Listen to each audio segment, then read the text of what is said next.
ওমানের দুখুমে সড়ক দুর্ঘটনায় নিহত সন্দীপের ছেলে রনির স্ত্রীর কয়েকটি পোস্ট সন্দীপবাসীর মনের মধ্যে ব্যাপক সাড়া দেয়। গতকাল তিনি একটি পোস্ট করেন, প্রিয় বটগাছ, তুমি তো ওই দূরের আকাশে তারা হয়ে গেছো। তুমি টেনশন করিও না, খুব শীঘ্রই তোমার সাথে আরো 2টি তারা আকাশে উঠবে। তুমি ছাড়া চারদিকে এত আলো, তাও জীবনটা অন্ধকার। তুমি বিহীন জীবন অচল, দুনিয়া অসহ্য লাগে। আল্লাহর কাছে একটাই চাওয়া, আল্লাহ যেন আমাদের খুব তাড়াতাড়ি তোমার কাছে নিয়ে যায়। আরেকটি পোস্ট ছিল, শখের জিনিস বেশি দিন থাকে না, আদরের জিনিস ছাড়কারে যায়। স্বামীর প্রতি কতটুকু ভালোবাসা আর কষ্ট থেকে এই লেখাগুলো লিখেছে তা অনেকেই অনুভব করতে পেরেছেন। কিছুক্ষণ আগে তিনি আরেকটি পোস্ট করেন, যেটি একজন স্বামীহারা নারীকে সামাজিক হেনস্থা করা হচ্ছে। পোস্টটি হচ্ছে, স্বামী নামক বটগাছটা যার হারিয়ে যায় একমাত্র সেই বুঝে বাস্তবতা কত কঠিন।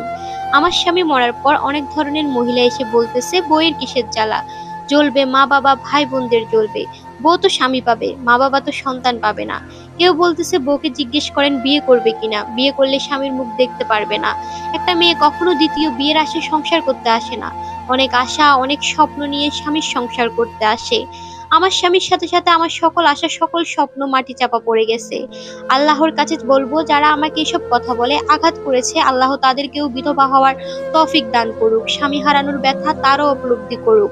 তখন আর কাউকে নিয়ে উপহাস করবে না। মৃতের বাড়িতে গিয়ে সান্ত্বনা দিতে পারলে দিয়েন, না হলে দয়া করে আজে বাজে কথা বলে তাদেরকে আঘাত করবেন না। একটা মেয়ের বিয়ের পর সবচেয়ে আপন হলো তার স্বামী। বিয়ের পর একটি মেয়ে বাবার বাড়িতে 1 মাসের বেশি থাকলে বোঝা হয়ে যায়, কিন্তু স্বামী নামক এই বট গাছটার কাছে কখনো বোঝা হয় না। সারাদিন অক্লান্ত পরিশ্রম করে শুধু তার ফ্যামিলির মুখে হাসি ফোটানোর জন্য। পরিশ্রমের বিনিময়ে তারা শুধু চায় একটু ভালোবাসা আর একটু সুন্দর ব্যবহার। এই বট গাছটা যখন উপড়ে যায়, ওই মেয়ের চেয়ে অসহায় আর কেউ হয় না। আমি এতটা অভাগী, আমার স্বামী মরার পর তার মুখটা শেষবারের মতো দেখারও সৌভাগ্য হয়নি। আমার মতো পোড়া কপাল নিয়ে যেন কোনো মেয়ে জন্ম না নেয়। আল্লাহ সকল প্রবাসী ভাইদের জানের হেফাজত করুক, আমার মতো যেন আর কোনো মেয়ের কপাল না পড়ে। আমাদের এই সমাজের মানুষ কবে পরিবর্তন হবে? একটা মানুষের সাথে আমরা কিছুক্ষণ সময় কাটালেও তাকে আমরা মন থেকে ভুলতে পারি না। আর সেখানে বছরের পর বছর যার সাথে সংসার করলো, সময় কাটালো, সে মানুষটা দুনিয়া ছেড়ে একেবারের জন্য চলে গেল, আর কখনো ফিরবে না।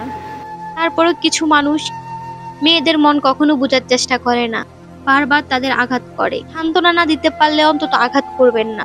মেয়েদের মানুষ ভাবুন, তাদেরও মন আছে। এলাকাবাসী সবাই এসব ব্যাপারে সচেতন হন।